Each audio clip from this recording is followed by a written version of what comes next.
الحمد للہ رب العالمین والصلاة والسلام علی سید رسول و خاتم النبیین اعوذ باللہ من الشیطان الرجیم بسم اللہ الرحمن الرحیم۔ جی تمام احباب کیسے ہیں؟ امید ہے کہ آپ خیریت سے ہوں گے۔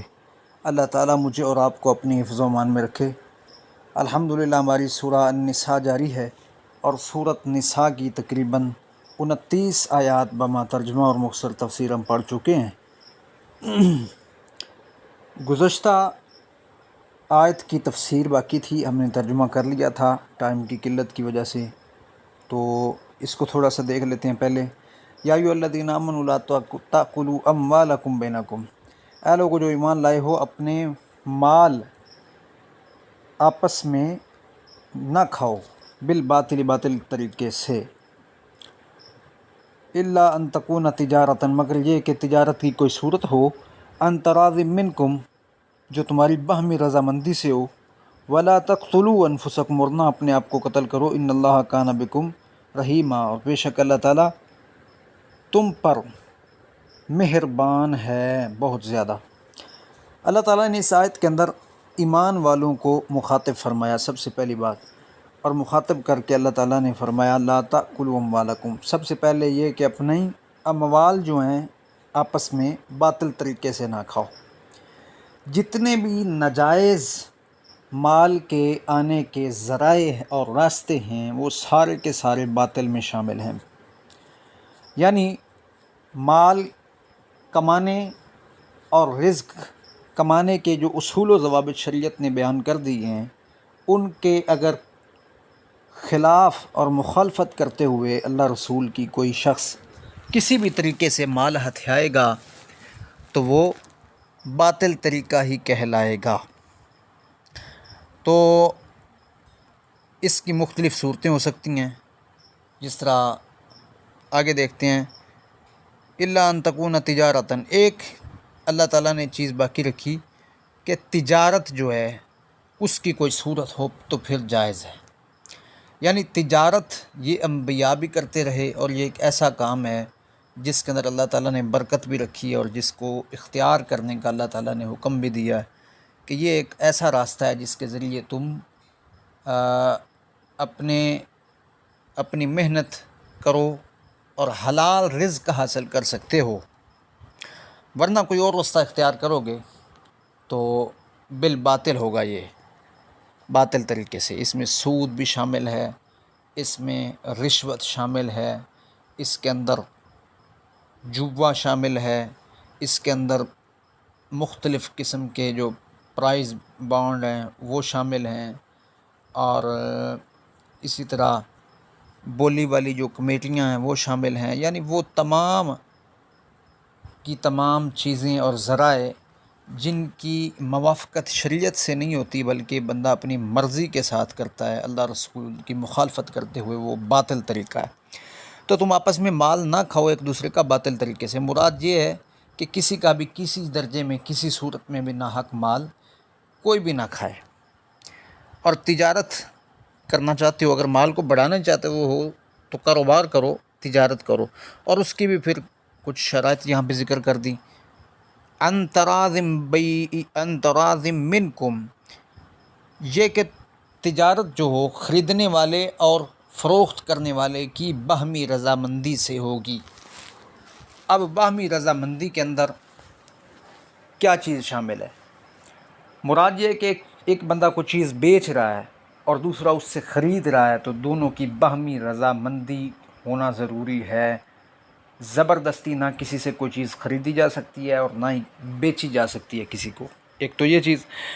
دوسرا یہ کہ اس کے اندر باہمی رضامندی کا مطلب یہ نہیں ہے کہ جس پر دونوں فریقین متفق ہو جائیں وہ جائز ہوگا، بلکہ نہیں، اس طرح تو پھر رشوت کے معاملے میں بھی دونوں فریقین جو ہیں وہ خوش ہوتے ہیں، راضی ہوتے ہیں، ایک بندے کا کام ہو رہا ہوتا ہے اور دوسرا جو ہے اس کی جیب میں پیسے جا رہے ہوتے ہیں، ٹھیک ہے، رضامندی ہو گئی۔ اسی طرح سود کا جو معاملہ ہے وہ بھی ایک بندے کو پیسے مل رہے ہوتے ہیں، اس نے کہیں صرف کرنے ہوتے ہیں، اس کو ضرورت ہوتی ہے، اس کا کام ہو رہا ہوتا ہے، اور دوسرا دینے والا ہوتا ہے۔ باہمی رضامندی سے مراد یہ ہے کہ اس کی شریعت، اس میں شریعت کی مخالفت بھی نہ ہو، یعنی شریعت کے عین مطابق ہو، شریعہ کے اصولوں کے مطابق تجارت ہو اور باہمی رضامندی ہو۔ اور اس میں رسول اللہ صلی اللہ علیہ وسلم نے فرمایا کہ ہر بیع کرنے والے، ہر سودا کرنے والے شخص کو حق حاصل ہے کہ وہ اس وقت تک اپنی بیع توڑ دے، مسخ کر دے، جب تک دونوں فریقین آپس میں ایک دوسرے سے جدا نہیں ہوتے۔ مطلب ایک مجلس میں کوئی بات طے ہوئی، اس وقت تک حق حاصل ہے کہ وہ اس معاہدے کو توڑ سکتے ہیں ایک دوسرے کے ساتھ جب تک وہ جدا نہیں ہو رہے۔ جب مجلس برخاست ہو گئی تو اس کا مطلب یہ کہ وہ انہوں نے آپس میں وعدہ کر لیا، پھر اس کو پورا کرنا ہوگا اور پھر مزید معاملات آگے بڑھیں گے۔ یہ تجارت۔ اور اس کے بعد فرمایا وَلَا تَقْتُلُوا أَنفُسَكُمْ، اور اپنے آپ کو قتل نہ کرو۔ اس کے مفسرین نے 3 معنی لیے ہیں۔ ایک تو یہ ہے کہ اپنے آپ کو قتل نہ کرو سے مراد یہ ہے کہ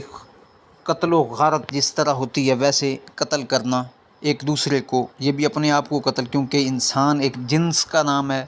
انسان ایک پوری کی پوری جس کو کہتے ہیں حضرت آدم علیہ السلام کی اولاد سمجھی جاتی ہے، تو ایک دوسرے کے یہ بھائی بہن ہوئے۔ اس لحاظ سے اپنے آپ کو قتل کرنے سے مراد یہ ہے کہ عام طور پر قتل نہ کرو۔ اور یہاں پہ جو بالخصوص نسبت ہے اس کی کہ اس آیت کے اندر اس کا کیا لینا دینا ہے اس ٹکڑے کا کہ اپنے آپ کو قتل نہ کرو، مراد یہ ہے کہ اگر تم جو پیچھے بات ہوئی کہ باطل طریقے سے جوئے کھیل کر اور سود لے دے کر، رشوت لے دے کر اور غیر شرعی طریقے کو اللہ رسول کی مخالفت کرتے ہوئے اختیار کر کے اگر تم مال جمع کرنے کی کوشش کرو گے تو نتیجے کے طور پر لڑائی جھگڑا، اور لڑائی جھگڑے کے بعد پھر بات قتل و غارت تک بھی جا سکتی ہے، اور یہ تم آپس میں نہ کرو۔ ایک یہ معنی ہو گیا، 2 معنی ہو گئے، اور تیسرا یہ کہ اس سے مراد مفسرین کی خودکشی بھی ہے، یعنی اپنے آپ کو قتل کرنا، اپنی جان کو ختم کر دینا، اللہ کی دی ہوئی جو امانت ہے اس کو ختم کر دینا، خود کشی کر لینا۔ ایک حدیث سنیے، صحیح مسلم کتاب الایمان کی روایت ہے، جو میں نے بیع والی روایت بیان کی ہے وہ صحیح بخاری کی روایت ہے، اور یہ صحیح مسلم کی روایت ہے کہ رسول اللہ صلی اللہ علیہ وسلم نے فرمایا ایک شخص جس نے چھری سے اپنے آپ کو قتل کیا تو جہنم میں اس کے ہاتھ میں چھری ہوگی اور وہ اپنا پیٹ پھاڑے گا اور اسی طرح ہمیشہ رہے گا، وَلِیَعُوذُ بِاللَّهِ تعالیٰ۔ اور جس نے اپنے آپ کو زہر دے کر قتل کیا تو جہنم میں اس کے ہاتھ میں زہر ہوگا اور اسی طرح اسے گھونٹ گھونٹ کر کے پیتا رہے گا اور ہمیشہ ایسی حالت میں رہے گا، وَلِیَعُوذُ بِاللَّهِ تعالیٰ۔ اور اسی طرح جس نے اپنے آپ کو پہاڑ سے گرا کر قتل کیا، مارا، تو جہنم میں وہ بار بار گرتا رہے گا، اسی حالت میں ہمیشہ رہے گا۔ مفہوماً میں نے حدیث بیان کر دی ہے، صحیح مسلم کی یہ روایت ہے۔ خودکشی بھی اس سے مراد ہے کہ وَلَا تَقْتُلُوا أَنفُسَكُمْ إِنَّ اللَّهَ كَانَ بِكُمْ رَحِيمًا، اور اللہ تعالیٰ کہتے ہیں کہ میں تجھ پر مہربان ہوں، یہ احکامات کو فالو کرو، یہ تمہارے فائدے کے لیے ہیں، اس میں تمہارا فائدہ ہے، اس سے جان نہ چھڑاؤ بلکہ میری احکامات کی پیروی کرو گے تو دنیا بھی کامیاب ہوگی اور آخرت میں بھی تم پر رحم کیا جائے گا۔ وَمَن يَفْعَلْ ذَلِكَ، اور جو ایسا کرے گا، عُدْوَانًا، بغاوت کرتے ہوئے، وَظُلْمًا، اور ظلم کرتے ہوئے، فَسَوْفَ، تو ان قریب، نُصْلِیہِ، اسے ہم پھینکیں گے، نارن، آگ میں، وَكَانَ ذَلِكَ عَلَى اللَّهِ يَسِيرًا، اور یہ اللہ پر انتہائی آسان کام ہے۔ وَمَن يَفْعَلْ ذَلِكَ، جو ایسا کرے گا، اس سے مراد مفسرین کی یہ ہے کہ یا تو یہ اس کا اشارہ ذالکا کا اشارہ باطل طریقے سے مال کھانے کی طرف بھی ہو سکتا ہے کہ تو جو ایسا کرے گا اس کی سزا جہنم میں ہوگی، آگ، یا اپنے آپ کو قتل کرنے کی طرف بھی ہو سکتا ہے، یا شروع سے لے کر اب تک جتنی بھی آیات گزر چکی ہیں سارے کے سارے صورت کے احکامات جو ہیں اس کی طرف ہو سکتا ہے کہ جو ان پچھلی ساری آیات پر، سارے احکامات پر عمل نہیں کرے گا اور جو بغاوت کرے گا ظلم کرتے ہوئے، تو پھر اس کی سزا جہنم میں پھینکنا ہوگا۔ وَلِيَعُوذُ بِاللَّهِ تعالیٰ، اللہ تعالیٰ میں وَكَانَ ذَلِكَ عَلَى اللَّهِ يَسِيرًا، اور اللہ تعالیٰ پر یہ انتہائی آسان کام ہے۔ مراد یہ کہ ایسا غلط فہمی کا شکار نہ ہوں کہ ہم مسلمان ہیں اور ہم دوزخ میں کیسے جا سکتے ہیں۔ یہودیوں اور عیسائیوں کی طرح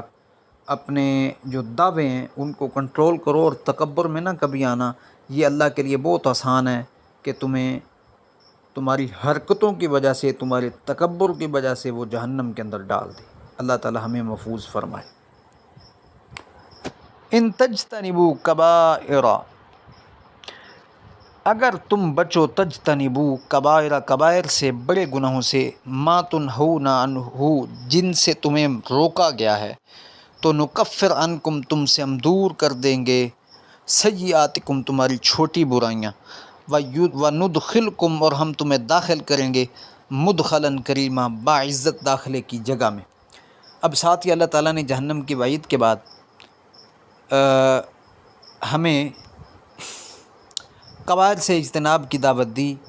کہ اگر تم بڑے بڑے گناہوں سے بچو گے تو چھوٹی چھوٹی جو خطائیں ہوتی ہیں، جو غلطیاں ہوتی ہیں،